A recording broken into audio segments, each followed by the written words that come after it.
Alright, doing this video a little bit late today. Got quite a few things done, some of the big stuff. One being I cut the coffin, as you can see it's on. I cut it out for the engine, I cut it out for the tranny, and one shot went right on, so that worked out quite well. I got the steering somewhat mocked up, not I would say 90% mocked up. I'm waiting for a few more parts so I can continue on that steering adventure. These are going to be our shock mounts. These just came in and I just kind of mocked it up there. These are bolt-in ones. I could go either bolt-in or I could weld them in. I'm going to weld them in. So this way, because I was thinking, do I want to powder coat these, blah, blah, blah. I'm just going to paint them. I'll tape them off and I'll paint these a different color than the chassis. I don't think I want these black. I'm not sure. Maybe I will make them black. Maybe I'll make these silver. I'm not sure yet. I got to do something to contrast the the fake stainless there. But then again, the whole front end kind of matches that, and maybe we'll break it up and maybe we will paint this black. I don't know. I mean, it's only paint, so if I paint it, I don't like it, I just do it again. So what else did we get done? Coffin's mounted, steering's mocked up. Made a list of little parts that I don't have that I need, stuff that I didn't know what I needed because I wasn't, I wasn't at that stage yet. And, whatever I'm putting on, I'm just tacking. I'm not welding it in.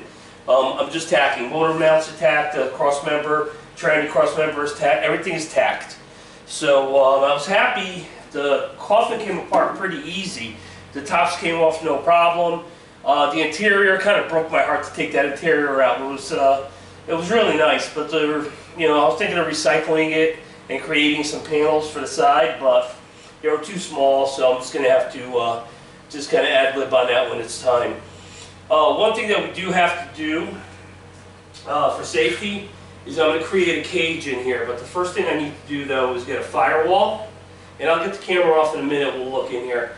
I got to get a firewall, I got to set up a tranny tunnel, and mock up a seat in here and just make sure I got enough room with my legs and all that, which I think I do. I mean, it's one of these things that you're just going to go around the block, drive it downtown, come back. It's not like you're going on a road trip with this thing. So, we're slowly and surely we're getting there. I doing this video kind of late. I had a lot of stuff to do in the yard. I spent a lot of time in the yard yesterday. I had to empty out my spa. I had to do a lot of stuff just to get ready for, wonderful winter. The cold weather's starting to kind of creep in. Today was a nice day. Yesterday wasn't so bad. I think tomorrow's going to be a nice day, and but eventually in the next few weeks those temperatures are going to dive and it's going to be cold out there. So we'll be spending a little bit more time in here. I won't have any yard work, but I probably will have regular work because usually when it gets cold we get busy, busier than we already are. So with that being said, why don't we pop that camera off and we'll do a quick look. And also I started cleaning up in here. I got one of the shelf units out, put it together, and I started piling that up. But we'll see all that in a minute. And like I say every week, I am not a cameraman, not even close. Anyway, so here's our shock mount, and it's also a headlight mount. So the shock will go from here to the shackle. I have to change the shackle. There's an updated shackle I have so I could mount the shock on there. Originally I wasn't going to put shocks on here, but you know what? More stability, more control. We're putting the shock in there. So everything pretty much fell right on my marks. It's hard to see, but my mark is right on top there. So the 82-inch mark was perfect. And I got it pretty much where, where it needs to be. And if we climb in here, let's see if I can get you a decent shot. So basically, I just did a little V-cut right there. I only removed what I had to with a little extra so I can create a tunnel. And that's where the firewall is going to go. Firewall will be right in that vicinity there. I got to leave a little room for the distributor, so I'm going to have to calculate that. I think I have a distributor here I could drop in on this fake motor, and it'll give me an idea of what's what. So the only thing that's not going to be very friendly on this vehicle is going to be tuning it up. I mean, look where those manifolds are. With the with the foil insulation, which I believe goes up to about 1200 degrees. These are also Cerakoted. I think we're going to be okay because I'm worried about, out here getting hot and blistering. So hopefully that doesn't happen. Otherwise, we're going to have to come up with some kind of an idea. Also, this body has to be removable because it's the only way you're going to get plugs in there. Good luck. You're not getting any plugs in there. You're not getting your hand there. Maybe from underneath, but I don't know. I'm going to make this body definitely removable, so nothing's going to be totally attached to where it's welded or anything like that. Everything's going to be removable. So, it worked out right to the back, as you can see on both sides. And these are just rotors and backing plates for the front. And there's the shelf unit.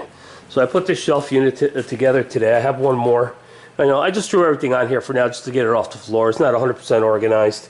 So we're going to go ahead and get the other unit, and we'll get this place pretty cleaned up. I freed up a ton of space right here.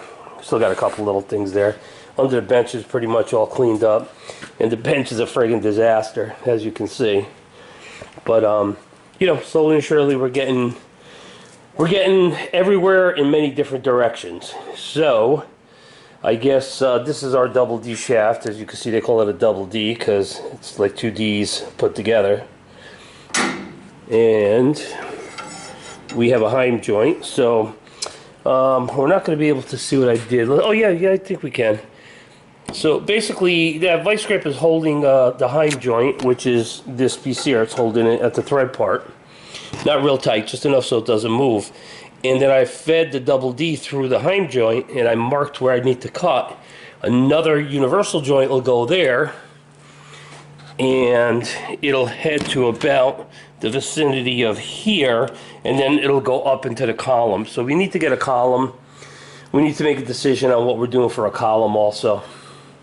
And I think I'm just going to go with just a standard GM column. Tilt, and not telescopic, but tilt. Same way, basically the same one I put my Chevelle. And here's a Chevelle just kind of sleeping a little bit. Just hanging out, waiting for me to do the interior. But right now I'm kind of motoring on this, and I want to get this mocked up because once I tear it down, then it's painting, and a whole bunch of stuff has got to get done. So I definitely want to get the mock-up process done. I'm just happy that I cut that coffin and it dropped right on. My son and I actually picked it up and put it on. It doesn't weigh anything because I have the tops off. The tops are over there. Excuse me. And that was about it. So again, it doesn't look like a lot of work, but it was like measure 85,000 times and cut once. And it worked out well because I did all my measurements. I mapped everything out on the coffin itself. I did a rough cut with the Sawzall just to get the main metal out of the way. Then I made, my final straight marks, and I cut everything with the die grinder. Not a die grinder, with a wheel. I cut it with a wheel, and I kept everything nice and straight. And I have some finishing materials to put on the edges. I sanded all the edges and deburred everything, so there's nothing rough on there. I mean, you'll still get cut, but it's not like a knife. It's not jagged, nothing like that. But it's still thin metal, and it'll act like a razor blade and cut you. So that's about it. So, it's just a little bit of this, a little bit of that. And, just put a lot of stuff up here. I still have to clear back there because I got to get the Chevelle farther back because we're getting to the point of where we do need to drop this car on just standard jack stands, and I need to get the rear housing in there. So this way, everything starts to come together because there's a bunch of mock-up in the back also. I'll have to put the hangers like I did here, the radius rod hangers. I'll have to do that in the back. I got to mount those round pieces right there. Those are the spring perches. I'll have to weld those onto, I forget if I got to weld them on the rear or I got to weld them on this. I didn't even look. Let's take a look. No, these have them, so I got them on there. So those are for the rear. I couldn't remember where I had to put those. So again, we're getting closer and closer. Getting that coffin on was a big relief. I was happy that I only had to put it on once. Again, it's not heavy. It's awkward, and you know, we got crap in a way over here. I mean, I moved all that to be able to do it, but still, we really needed a third person to stabilize. But unfortunately, it was just I just had one of my sons here today, and he was actually here doing something else, and he just gave me a quick hand. We lifted it up, and we got it on there, and it worked out. All right, let's put this back on the stand and finish up. All right, so I guess the next thing is I'm going to tack these into place. I'm not doing it tonight, though, because it's getting late. I got to get up at 1:30 in the morning to go to work, so I'm just going to do maybe just a few more minutes of cleanup after this video, post this video, and that's it. I got to call it a day because I'm tired as hell. You know, my sleep got thrown off. I watched the Tyson fight the other night, and I never stay up that late, so it kind of killed my whole weekend just trying to recover. I'm old, what can I say? So basically, I'm going to finish mocking up this front end, and once I get everything in place, you know, the shocks and everything, and I'm happy with everything, I'm just going to go ahead and take the front end right off. I'm going to try to leave the coffin on the car, because it's really not that heavy, and at that point, before I get to the rear, I got to do some more cleanup. And then I want to see if we can just go ahead and pick it up, get these out, get the horses out of the way, and at that point get it down on jack stands. So, you know, you know, the next part is mocking up the back. So once I get the front here, I can take it off and bag everything up, mark everything, bag everything, and go from there. Once the back is done. And getting this coffin out of here also, you know, opened up some room for me too, because I was getting really crowded in here. So once it's out on the ground, once the back is done and all mocked up, I'll take all that back off because I have to paint the rear. I have to, you know, paint a bunch of stuff. So, you know, we'll do that. And also, one of the things I need to do before anything else is I do want to mount a seat in here. So I might temporarily just clamp the coffin down to the car so it doesn't move. But I do need to mock up a seat in here, and I do need to sit in it. I sat in it already with just a bunch of pillows, and it felt like I had enough room, like I was sitting far enough back. So, you know, we should be good there. Again, my only concern is going to be those exhaust manifolds. Hopefully they're going to run cool with the Cerakote on them. And also the insulation that I'm going to add to it. And you know, hopefully we won't start blistering. If we do, then I really need to come up with some kind of, you know, crazy idea here. And hopefully, you know, none of this hardware starts melting and causing any kind of problems, because then, you know, then we're gonna have to get super creative, and just don't want to do that. You know, I just want to leave it as is. And we've got about I'm going to say about a ½ inch before the manifolds actually touch the coffin on both sides. So I'm thinking if I double up the insulation, we should be okay. Even if it touches the insulation, we should be all right. And well, we'll know soon enough. And prior to actually putting this coffin back on, and once everything's on, this is going to be the last thing that goes on. We're going to have to get the motor in there. We're going to have to, you know, get everything hooked up. We're going to get that motor fired up. We're going to make sure everything is running good.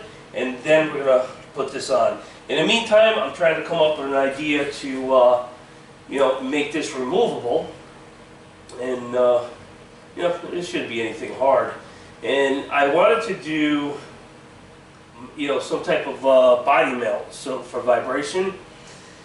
But you know what? We're not going to be able to, because it's going to sit above the frame, and at that point, it's going to look really stupid. So, I mean, I could do something fancy, like, you know, create some type of a, you know, piece of trim over here, or a piece of stainless, whatever. But I don't want to do all that. It starts taking away, and it just, you know, at that point, anybody with a brain knows you're hiding something. So we don't want to do that. And well, guys, I guess really that's it. No new toys, no really new parts, nickel and dime stuff, a bunch of stainless hardware, stainless steel hardware.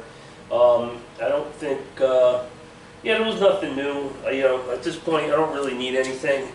I got everything I need up to this point anyway.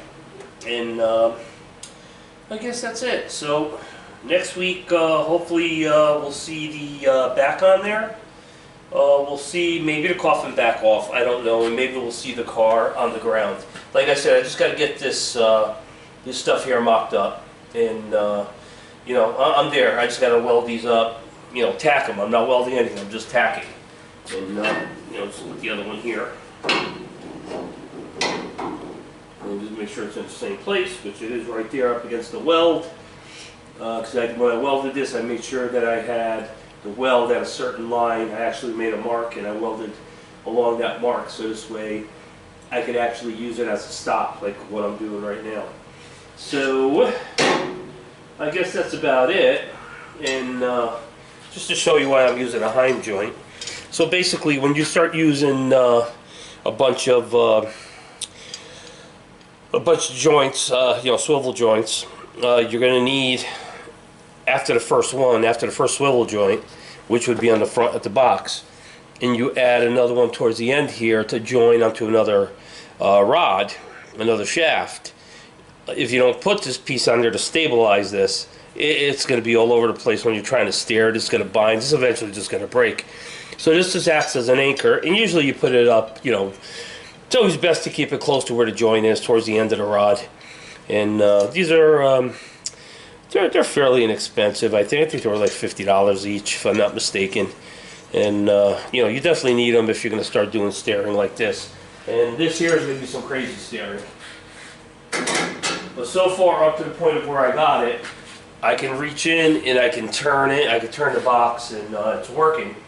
So I'm going to have one more joint there, and we're going to need another Heim joint to float the last rod that goes to the steering wheel.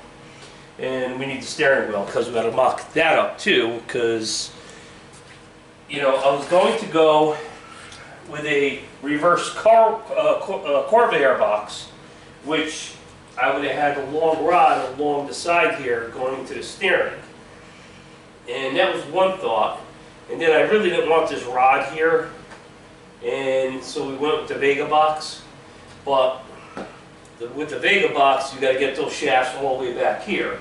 So normally the steering, because it's a single seater here, is going to be somewhat in the middle or whatever.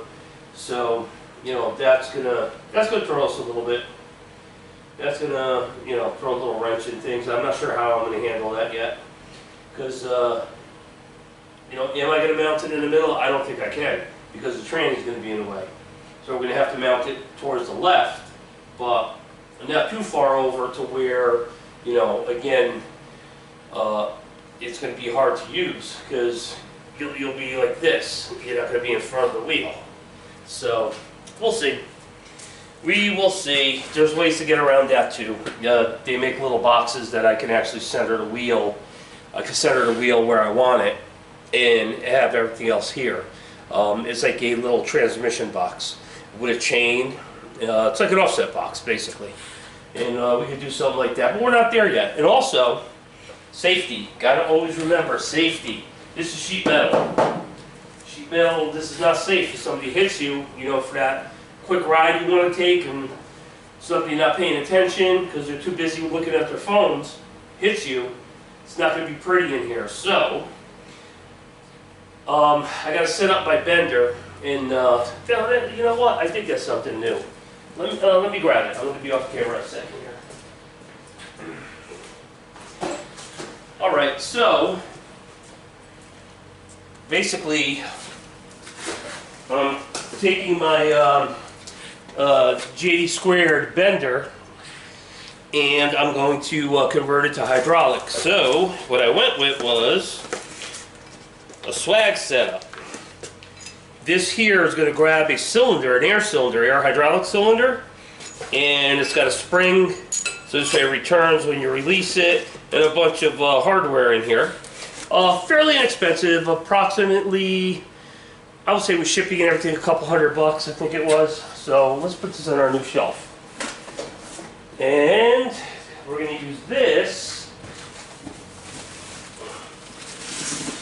Drag here. I don't want to lift anything because my sciatica is feeling a lot better, but I'm still not 100%. So hopefully, you can't see it, so I gotta lift it.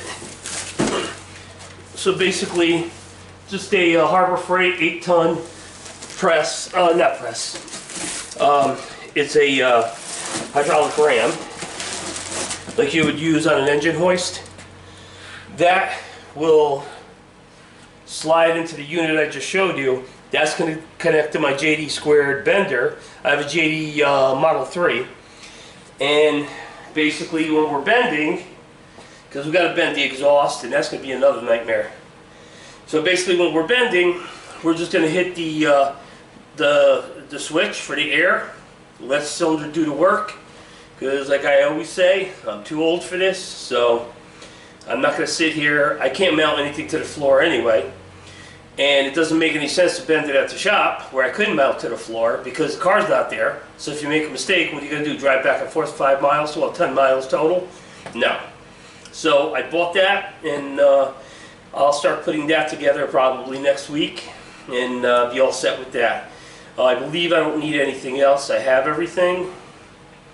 Yeah, that's it. I only need those 2 pieces to make it hydraulic. I do have, again, I bought a 2-inch die.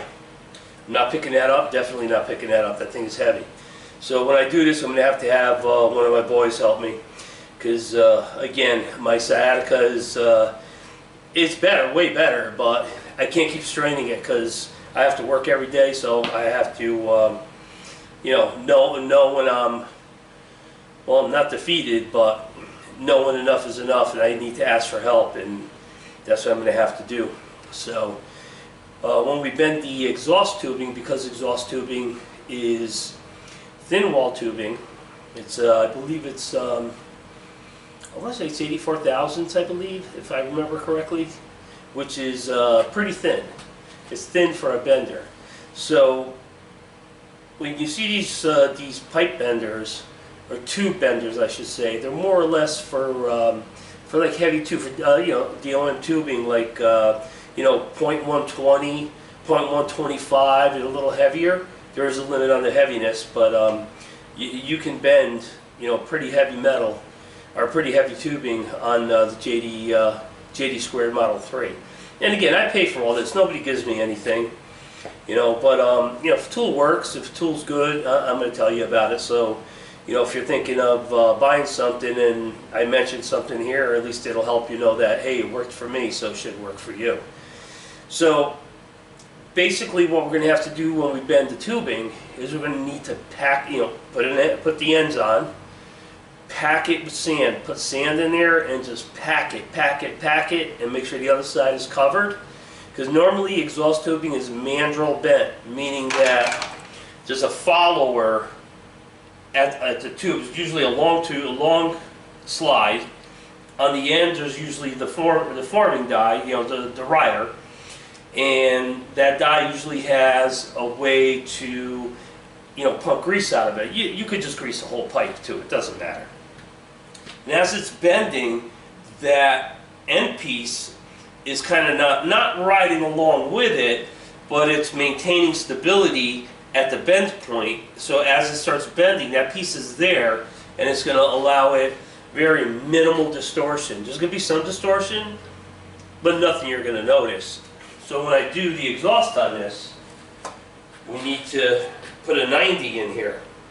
So we're going to have to bend a 90, come up, and I think our first tube is going to be close to 4.5, 5 feet, if I'm not mistaken.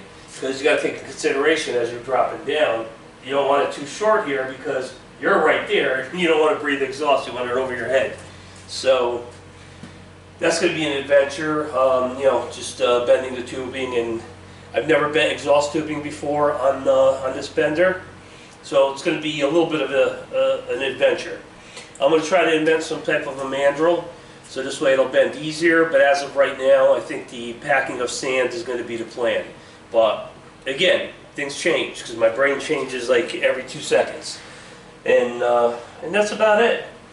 So that was the only new stuff that I got, was the that swag adapter, the Pittsburgh 8-ton hydraulic ram, the JD squared I've had for years. So it's at the shop, but I'm going to bring it here because I don't really use it at the shop anymore. Well, again, back to the bending. So we're going to create, once I figure out where the firewall is going to go and put the firewall in, and then at that point, we have some pockets up in here on both sides. And again, like I said, we got to make this thing so it's removable. And I don't want to take up any additional space in here, you know, where I'm going to be sitting. So if I can tuck it in here, which I think I can, and I'm just going to make a loop and a bar across here. So a loop and a straight bar. And that'll take care of the top loop. I'll probably create a bottom loop. And then I'll come back with a 45 connecting the bottom to the top. And that's the only place where it might get a little bit in my way, but I'll get it closer to where my legs are. So this way, or I might do it in reverse. I may come, you know, the top here to the bottom where I'm going to be sitting. You know, I don't know. It's a couple ways you can do it. So again, that'll all be mock-up. And again, when it comes out, it's got to be part of the coffin, because the seat, the coffin, tranny tunnel, firewall, when this coffin has to come off, all that's got to come with it, so there can't be anything tying you in. There's going to be a few things tying you in, like the shifter cable, what else, the gas pedal, you know, a few minor things where you disconnect them fairly quick, and I'll create a cradle here. So I can take it right off of I got an electric hoist up here, I got a manual hoist. I got different configurations for whatever I got to do. And I can just roll it in, hoist it up, get it out of my way, do motor work if I have to, and then just bring it back down, connect it back up, and the car's back together. Kind of like the new pickup trucks where you can't do anything unless you remove the body. If you don't take the cab off, you can't do motor work. You know, smart and stupid all at the same time. All right, guys. I think that's it for tonight. So I'm going to edit this video. Well, not edit. I'm just going to put it together. I'm going to post it. And we'll see you next week. Please like and subscribe, ask questions, and let me know if you have any ideas or anything that you would want to see different. Maybe, you know, I'm always open for advice. All right, guys. Thank you. Have a good weekend, whatever's left of it.